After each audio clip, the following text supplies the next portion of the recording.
Classic Springdale bunkhouse just coming back in on trade after a couple years here at Haylett RV of Coldwater, Michigan. We sold this to the folks a few years ago, and since then they did some nice little touch-ups on it. Really, in a lot of ways, I think this is in better shape now than when we saw her last time.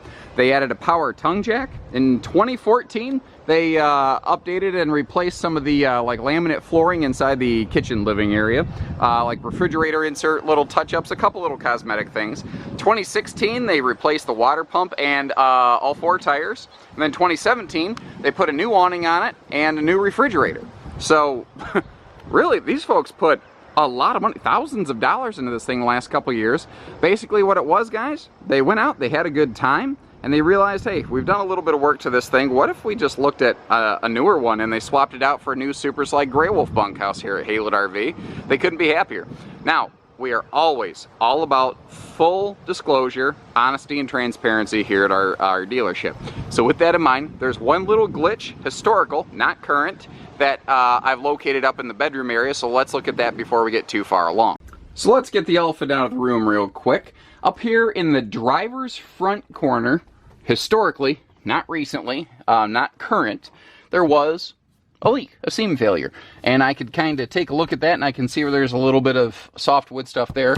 But when I tap above it, because water goes down, so you start tapping up until everything's solid, it was localized right here. Whatever it was, the folks got on top of it, they fixed it quickly, and they didn't let it spread. So, it's there, it's not hurting anything. You know, it's just, I don't think it's really that big of an issue, but everybody's opinions on this stuff are different, and bottom line is, it's your money, not mine. So my opinion and your expectations when your money's involved could be two things. What I always want to do, I always want to make sure that we talk about anything we see so that you can make a fair and educated purchase decision and know that we don't hide stuff from you here at Haylett RV. So if you're still with us, you're saying, hey, you know what? You're right. It's like a, what, 01 or whatever. It's not a spring chicken, but overall, it's not bad. And this would be a great way for me to get my family out of a pop-up, or, you know, we need a slide out. We have a camper with no slide now, we need space. Or, you know what? This is going to be our first camper. Let's not buy the most expensive thing we see. Let's buy one that's less expensive. Let's, you know, learn the ropes and then swap it out for one that we really will enjoy for a long time. This would be a perfect RV for any of those scenarios right there. And overall, I mean, I am happy and very impressed with how well the folks took care of it. Like I said, the flooring in here, this is new and replaced in 2014, and that was professionally done. You can tell by the way that they the carpet meets the linoleum area here. They did a good job there. Again, 2017, just last year, they put a new fridge in. And usually in an RV of this age, for this budget and price point, I will see people actually put in a electric only, very like small, inexpensive refrigerator from like Home Depot or something. They didn't do that. They replaced it with a full gas electric RV fridge. Those are expensive. That could easily be close to $2,000 in total job done there. Potentially more, I don't know. But my point is, between things like that, the awning fabric last year, the folks were willing to spend good money on this thing to keep it in good shape and working order. Now, don't get me wrong. Like I said, it's not perfect. I already showed you where it's not perfect.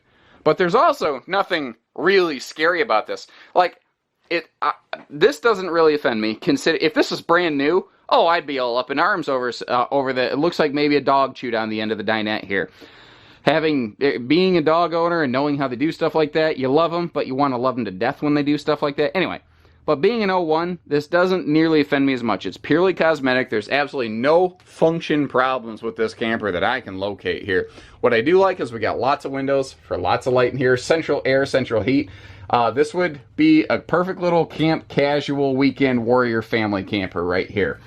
It has everything it needs, nothing it doesn't, and not too much of anything. Although I am a sucker for any time I see these overhanging kitchen countertops. One, because prep space, am I right? But two, throw a couple little bar stools there, and suddenly we got a breakfast bar for cereal time, and dang it if that doesn't take me back to the 1980s Saturday morning cartoons, and I am all ready for some Voltron sitting here. Ironically, this is made before entertainment centers were the big focus of travel trailers, so we've got a very minimalist entertainment center, although I do love how they actually put the back wall paneling here. That was not factory work. So once again, the folks did a couple little things to keep it in nice shape and working order. There's no, again, no function problems that I can locate. Coming back here, the bunks, first of all, I love the fact that the folks put a ladder in so it's easy to get up there. And again, being just straightforward, blunt as a spoon, the shades in the bunks are jacked up, man.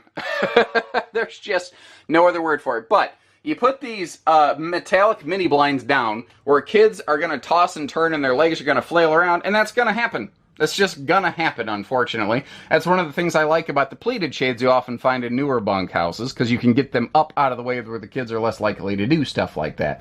Now, over here, you can see that we've got, starting with the storage below the bunks, we've got a nice storage pocket in there, and a 6.5 foot tall floor to ceiling, either pantry, linen, whatever you want it to be over here. Now, this will probably be primarily pantry space, because since this is a classic single over single, not double over double bunk, that left them more space over here to put a very large storage closet. You can see that you've got all kinds of hanging storage in there.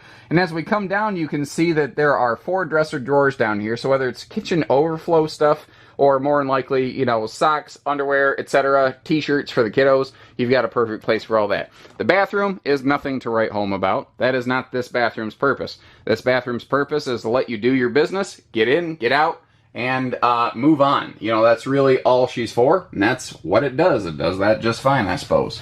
Spinning us around, pardon me, like a record, baby. Anyway, did I talk about? I think I did, but if I didn't, central air, central heat. I rattle off a lot of stuff as I go, and I don't, you know, it just kind of comes out. I don't really have a conscious recognition of what's flying out of my mouth here, which is my best and my worst quality, as my wife would say. Stainless sink, which is kind of one of those interesting things you see a lot of campers in a more basic price point like this one, will be a plastic sink. Less expensive, it's fine, but this is a little more robust and rugged, so you can really put some big stuff in there and clean it, and I like the drawers all the way down to the floor. Now this is a little bit older. This was made before they had the nice, like full extension ball bearing glide runners. This doesn't have anything like that. This was made to be inexpensive, basic family camper. However, Mom and Dad apparently needed to sleep better at night, and they swapped out the original, just terrible, terrible mattress for a residential memory foam bed. And this is a 60 by 80 true residential length bed right here.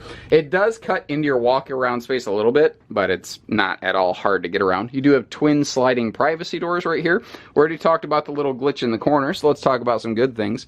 I love the fact that you have, of course, I'm at the worst possible camera angle, there we go, to that big storage pocket for like shoes and stuff under each side of the bed. And those big open side stands are perfect, whether you need to just put in like a USB charger for your phones, or if you're gonna, you know, be a CPAP user, having that right up by your head. Overall, like I said, it's simple, but it's really effective, and they did well in here. Story outside is about the story inside. It's got a couple little, you know, dings and gouges, but there's nothing really scary that I find. Like something banged into the sidewall over here, but it didn't penetrate through it. It didn't really damage any of the crimping where the aluminum panels meet together. It doesn't really bother me, offend me. Again, previous owners put on this tongue jack in 2014, and they did replace the awning fabric just last year, so that awning fabric is about as new as a used RV is going to come. Unless, of course, you're looking at a used 2018, which we have seen here at Haylett RV. This doesn't have any kind of special insulation packages or anything like that. You know, that just wasn't something that folks really... And really, I still think that the need for that is generally overinflated in today's market. I understand that everybody camps a little different, and maybe you're the one, that's fine. But this is just a spring, summer, fall camper. That's all it really is. I do like the inclusion of that, that vent fan cover above the bathroom vent up there above the shower, so that on a rainy day, if you do want to just keep a little bit of breeze rolling through it, you can leave that open and you know, crank open the tilt open windows that you have in this, which is another thing you don't tend to find a lot in today's market, and get some decent airflow. Overall, I'm all right with her. Like I said, a couple little battle scars, like the folding entry handle. It looks like, unfortunately, the sun has just deteriorated enough that it's not really there. For security purposes, somebody came up with their own lock mechanism here, but obviously that is a relic of yesteryear and has since been sealed over. It's all right. Like I said, if you're trying to get out of a pop-up, you just want to slide out, or if you're looking for a basic first camper to try camping before you go neck deep into it, I think you found the one.